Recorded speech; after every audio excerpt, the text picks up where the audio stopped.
ನಮಸ್ಕಾರ ವೀಕ್ಷಕರೇ, ನನ್ನ ಯೂಟ್ಯೂಬ್ ಚಾನೆಲ್ಗೆ ಸ್ವಾಗತ. ಇವತ್ತು ನಾನು ಬೆಂಡೆಕಾಯಿ ಸಾಂಬಾರ್ ಮಾಡ್ತಾ ಇದ್ದೇನೆ. ನೋಡಿ ಫ್ರೆಂಡ್ಸ್, ನಾನು 20 ಬೆಂಡೆಕಾಯಿಯನ್ನು ತೆಗೆದುಕೊಂಡಿದ್ದೇನೆ. ಇವತ್ತು ನಾನು ಈ ಬೆಂಡೆಕಾಯಿಯಲ್ಲಿ ಸಾಂಬಾರನ್ನು ಮಾಡ್ತಾ ಇದ್ದೇನೆ. ನಾನು ಇವತ್ತು ಮಾತಾಡ್ತಾನೆ ಅಡುಗೆ ಮಾಡ್ತಾ ಇದ್ದೀನಿ, ವಾಯ್ಸ್ ಓವರ್ ಕೊಡ್ತಾ ಇಲ್ಲ. ರೆಸ್ಪಾನ್ಸ್ ಹೇಗೆ ಬರ್ತದೆ ಅಂತ ನೋಡಬೇಕು ನನಗೆ, ಅದಕ್ಕೋಸ್ಕರ. ನೋಡಿ, ಈಗ ನಾನು ನೀರನ್ನು ಬಿಸಿ ಆಗಲಿಕ್ಕೆ ಇಡ್ತೇನೆ.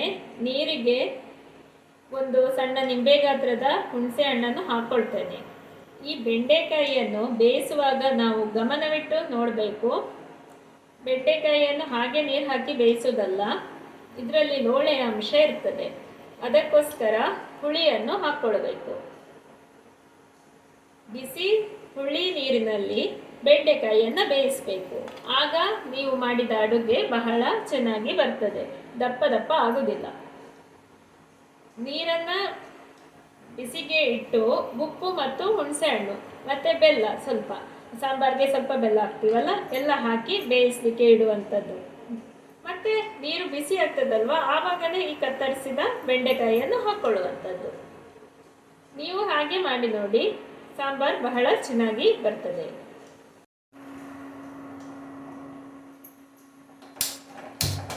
ನೋಡಿ ಫ್ರೆಂಡ್ಸ್, ಗ್ಯಾಸ್ ಆನ್ ಮಾಡಿಕೊಂಡೆ. ಈಗ ಉಪ್ಪನ್ನು ಹಾಕೊಳ್ತಾ ಇದ್ದೇನೆ.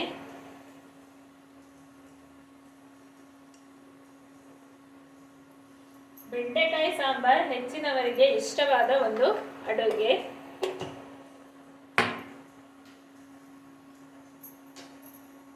ಈಗ ಹುಳಿಯನ್ನು ಹಾಕೊಳ್ತಾ ಇದ್ದೇನೆ. ಇನ್ನು ಸ್ವಲ್ಪ ಬೆಲ್ಲವನ್ನು ಹಾಕೊಳ್ಬೇಕು. ಬೆಲ್ಲವನ್ನು ಹಾಕೊಳ್ತಾ ಇದ್ದೇನೆ.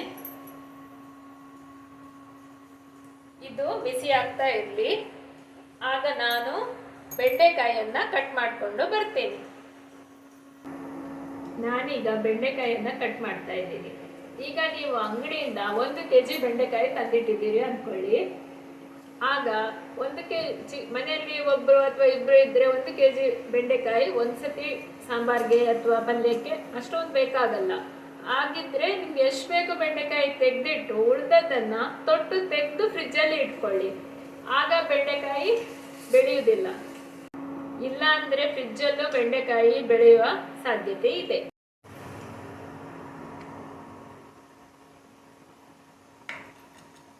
ನೋಡಿ, ಫ್ರಿಜ್ಜಲ್ಲಿ ಇಡ್ತಾ ಇದ್ರೆ ಈ ಥರ ಬೆಂಡೆಕಾಯಿಯ ತೊಟ್ಟನ್ನು ಕಟ್ ಮಾಡ್ಕೊಳ್ಬೇಕು. ಬೆಂಡೆಕಾಯಿ ಇದೆಯಲ್ಲ, ತೊಟ್ಟನ್ನು ಕಟ್ ಮಾಡ್ಕೊಳ್ಳೋದು ಅಷ್ಟೇ. ಸಾಂಬಾರಿಗೆ ಬೆಂಡೆಕಾಯಿಯನ್ನು ದೊಡ್ಡ ದೊಡ್ಡದಾಗಿ ಕಟ್ ಮಾಡ್ಕೊಳ್ಬೇಕು, ಈ ಥರ.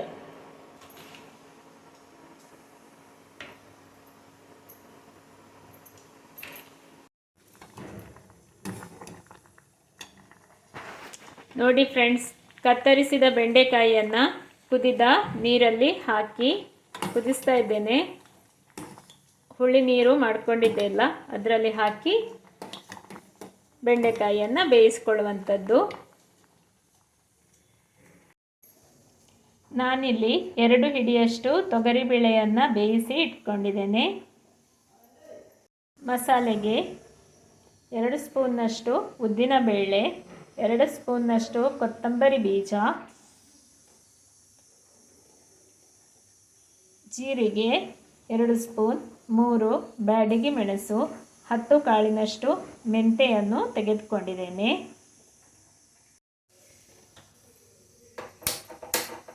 ಗ್ಯಾಸ್ ಆನ್ ಮಾಡಿಕೊಂಡೆ.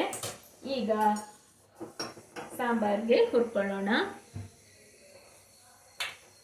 ಮೊದಲಿಗೆ ಕೊತ್ತಂಬರಿ ಬೀಜವನ್ನು ಹಾಕ್ಕೊಳ್ತಾ ಇದ್ದೇನೆ.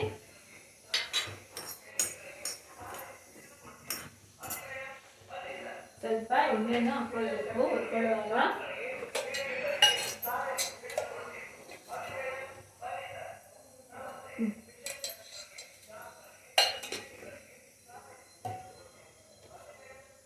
ಉದ್ದಿನ ಬೇಳೆಯನ್ನು ಹಾಕ್ಕೊಳ್ತಾ ಇದ್ದೇನೆ. ಜೀರಿಗೆ ಮತ್ತು ಮೆಂತೆಯನ್ನು ಹಾಕ್ಕೊಳ್ತಾ ಇದ್ದೇನೆ.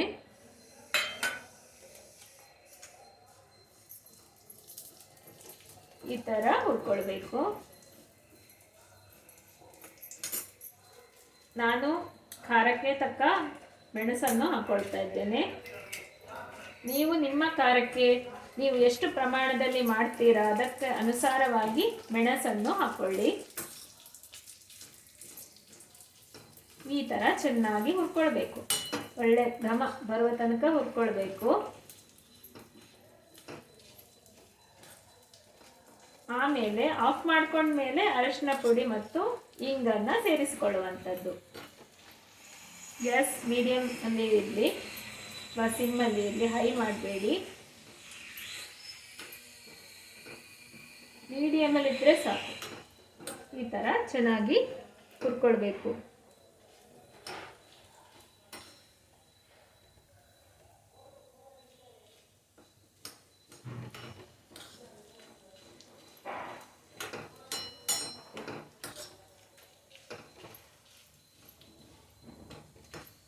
ಒಂದು ಅಂಶ ಅಂದರೆ ನೆನಪಿಟ್ಕೊಳ್ಳೋ ಇಂಪಾರ್ಟೆಂಟ್ ಪಾಯಿಂಟ್ ಅಂದರೆ, ಈ ಥರ ಯಾವುದೇ ಅಡುಗೆಗೆ ನೀವು ಮಸಾಲೆಯನ್ನು ಹುರ್ಕೊಳ್ಳುವಾಗ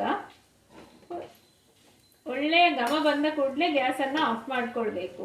ಅದು ಕೆಂಪಾಗೋವರೆಗೆ ನೀವು ಕಾಯಬೇಕಂತ ಏನಿಲ್ಲ. ಪರಿಮಳ ಬರ್ತಾ ಇದೆಯಾ ಆಫ್ ಮಾಡ್ಕೊಳ್ಳಿ. ಮತ್ತು ಈ ಒಗ್ಗರಣೆ ಪಾತ್ರೆ ಬಿಸಿಯೇ ಆಗಿರ್ತದಲ್ಲ, ಅದು ತಣ್ಣದಾಗ ಆಟೋಮೆಟಿಕ್ ಆಗಿ ಕೆಂಪು ಬಣ್ಣಕ್ಕೆ ತಿರುಗ್ತದೆ. ಅದೇ ನೀವು ಕೆಂಪಾದ್ಮೇಲೆ ಗ್ಯಾಸ್ ಆಫ್ ಮಾಡಿಕೊಂಡ್ರೆ ಅಂದರೆ ಅದು ಸೀದು ಹೋಗುವ ಚಾನ್ಸಸ್ಸು ಇದೆ. ಸೀದು ಅಂತಲ್ಲ, ಕೆಲವೊಮ್ಮೆ ಕಪ್ಪಾಗ್ತದೆ. ಒಬ್ಬೊಬ್ಬರಿಗೆ ಆ ಥರ ಬ್ರೌನ್ ಕಲರ್ ಬಂದರೆ ಇಷ್ಟ ಆಗ್ತದೆ, ಕೆಲವರಿಗೆ ಇಷ್ಟ ಆಗೋದಿಲ್ಲ. ಅದಕ್ಕೋಸ್ಕರ ಒಳ್ಳೆ ಘಮ ಬಂತು ಅಂದಾಗನೇ ಈ ಥರ ಗ್ಯಾಸನ್ನು ಆಫ್ ಮಾಡಿಕೊಡುವಂಥದ್ದು. ಇದೇ ಘಮ ನಾವು ಮಾಡಿದ ಸಾಂಬಾರಲ್ಲಿ ಇರ್ತದೆ. ಅದೇ ಸೀದು ಹೋದರೆ ಆ ಪರಿಮಳ ಇರುವುದಿಲ್ಲ. ಅಡುಗೆಯಲ್ಲಿ ಹೆಚ್ಚಿನ ಅನುಭವ ಇರುವವರಿಗೆ ಇದು ಗೊತ್ತಿರಬಹುದು. ಹೊಸಬರಿಗೆ, ಗೊತ್ತಿಲ್ಲದವರಿಗೆ ಗೊತ್ತಾಗಲಿ ಅಂತ ನಾನು ಹೇಳ್ತಾ ಇದ್ದೇನೆ. ನೋಡಿ, ಇಲ್ಲಿ ಉದ್ದಿನ ಬೇಳೆ ಎಷ್ಟು ಚೆನ್ನಾಗಿ ಬಣ್ಣ ಬಂದಿದೆ ಅಂತ. ನನಗೆ ಈ ಥರ ಬಂದ್ರೇ ಕರೆಕ್ಟಾಗಿರೋದು. ನನಗೆ ಸೀದು ಹೋದರೆ ಇಷ್ಟ ಆಗಲ್ಲ.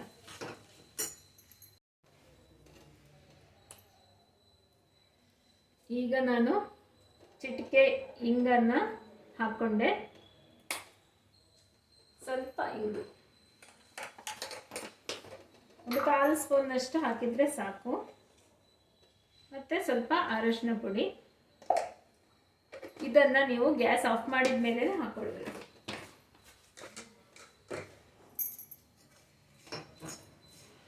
ಇನ್ನು ತೆಂಗಿನಕಾಯಿಯನ್ನು ಸೇರಿಸಿ ರುಬ್ಬಿಕೊಳ್ಳುವಂಥದ್ದು.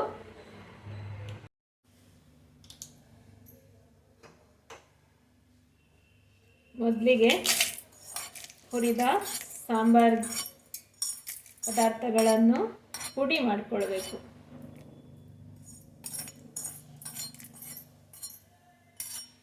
ಇದನ್ನು ಪುಡಿ ಮಾಡ್ಕೊಂಡ್ಮೇಲೆ ತೆಂಗಿನಕಾಯಿ ತುರಿಯನ್ನು ಹಾಕಿ ಸ್ವಲ್ಪ ನೀರು ಹಾಕಿ ರುಬ್ಬಿಕೊಳ್ಳುವಂಥದ್ದು.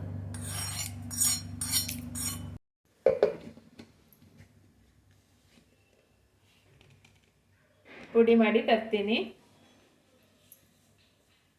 ನೋಡಿ ಫ್ರೆಂಡ್ಸ್, ಪುಡಿಯಾಗಿದೆ. ಈಗ ಕಾಯಿ ತುರಿಯನ್ನು ಹಾಕ್ಕೊಳ್ತಾ ಇದ್ದೇನೆ. ನಾನು ಇಲ್ಲಿ 1 ಕಪ್ನಷ್ಟು ತೆಂಗಿನಕಾಯಿಯನ್ನು ತೆಗೆದುಕೊಂಡಿದ್ದೇನೆ. ಒಂದು ಸಣ್ಣ ಕಪ್ನಷ್ಟು ತೆಂಗಿನಕಾಯಿ. ನಾನು ತೊಗರಿಬೇಳೆಯನ್ನು ಹಾಕ್ಕೊಳ್ತಾ ಇದ್ದೇನೆ ಅಲ್ವಾ, ಅದಕ್ಕೋಸ್ಕರ ತೆಂಗಿನಕಾಯಿ 1 ಸಣ್ಣ ಕಪ್ ಹಾಕ್ಕೊಂಡಿದ್ದೀನಿ, ಜಾಸ್ತಿ ಹಾಕ್ಕೊಂಡಿಲ್ಲ. ಇನ್ನು ಇದನ್ನು ರುಬ್ಕೊಂಡು ಬರಬೇಕು. ಸ್ವಲ್ಪ ನೀರನ್ನು ಸೇರಿಸ್ಕೊಳ್ಬೇಕು.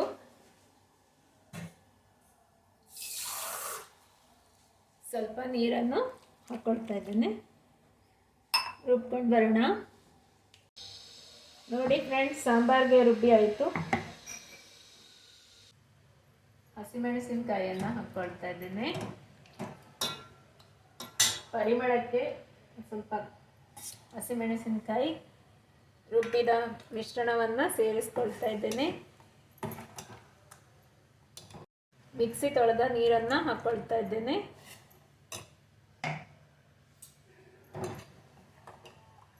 ತೊಗರಿಬೇಳೆಯನ್ನು ಸೇರಿಸ್ಕೊಳ್ತಾ ಇದ್ದೇನೆ.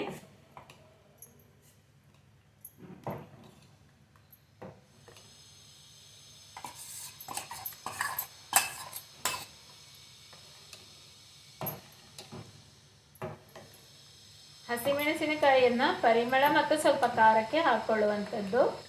ನಿಮಗೆ ಬೇಡ ಅಂದರೆ ಸ್ಕಿಪ್ ಮಾಡಿಕೊಳ್ಬಹುದು, ಕಂಪಲ್ಸರಿ ಏನೂ ಇಲ್ಲ. ನೀವು ನನ್ನ ಚಾನೆಲನ್ನು ಹೊಸದಾಗಿ ನೋಡ್ತಿದ್ದೀರಾ ಅಂದರೆ ದಯವಿಟ್ಟು ಸಬ್ಸ್ಕ್ರೈಬ್ ಮಾಡ್ಕೊಳ್ಳಿ, ಬೆಲ್ಲೈಕನನ್ನು ಪ್ರೆಸ್ ಮಾಡಿ. ಇದರಿಂದ ನಾನು ಹಾಕುವ ಹೊಸ ವಿಡಿಯೋಗಳ ನೋಟಿಫಿಕೇಷನ್ಸ್ ನಿಮಗೆ ಬೇಗನೆ ಸಿಗ್ತದೆ. ಇನ್ನು ಚೆನ್ನಾಗಿ ಸಾಂಬಾರನ್ನು ಕುದಿಸ್ಕೊಳ್ಬೇಕು. ಆಮೇಲೆ ಒಗ್ಗರಣೆಯನ್ನು ಹಾಕ್ಕೊಳ್ಳುವಂಥದ್ದು.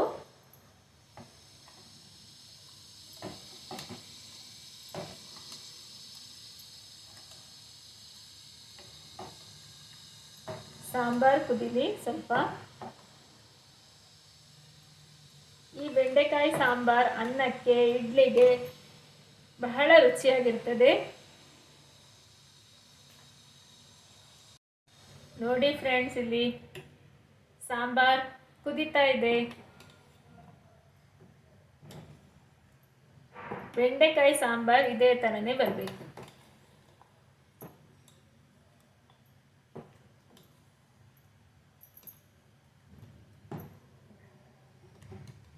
ಚೆನ್ನಾಗಿ ಕುದೀಲಿ. ಕುದಿದ ತಕ್ಷಣ ಗ್ಯಾಸನ್ನು ಆಫ್ ಮಾಡಿಕೊಂಡು ಒಲೆಯಿಂದ ಇಳಿಸ್ಕೊಳ್ಳುವಂಥದ್ದು.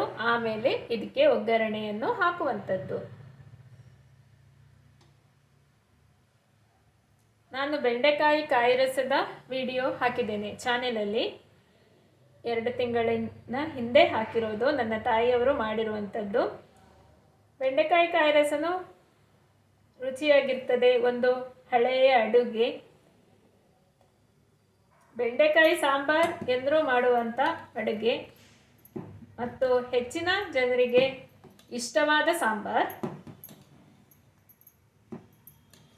ಈಗ ಈ ಸಾಂಬಾರ್ ಕುದಿದಿದೆ, ನಾನು ಒಲೆಯಿಂದ ಕೆಳಗೆ ಇಳಿಸ್ಕೊಳ್ತಿದ್ದೀನಿ.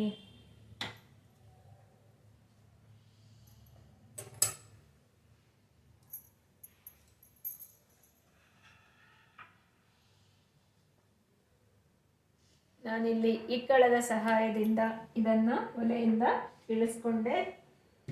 ಇನ್ನು ಒಗ್ಗರಣೆಯನ್ನು ರೆಡಿ ಮಾಡಿ ಹಾಕ್ಕೊಳ್ತೀನಿ.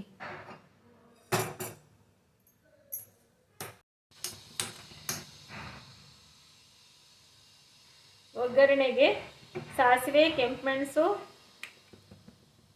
ಕರಿಬೇವಿನ ಸೊಪ್ಪು ಇಷ್ಟು ಹಾಕಿ ಒಗ್ಗರಣೆ. ಕೊನೆಯಲ್ಲಿ ಈಗ ಕರಿಬೇವಿನ ಸೊಪ್ಪನ್ನು ಹಾಕ್ಕೊಳ್ಬೇಕು.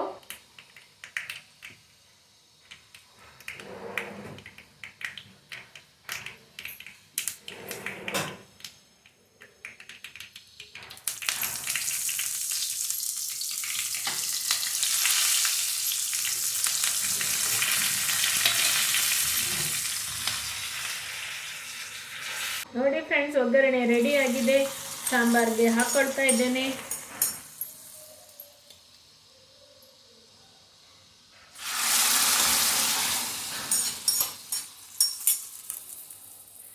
ನಿಮಗೆ ಈ ರೆಸಿಪಿ ಇಷ್ಟವಾಗಿದ್ದಲ್ಲಿ ನನ್ನ ಚಾನೆಲನ್ನು ಲೈಕ್, ಶೇರ್, ಸಬ್ಸ್ಕ್ರೈಬ್ ಮಾಡಿ.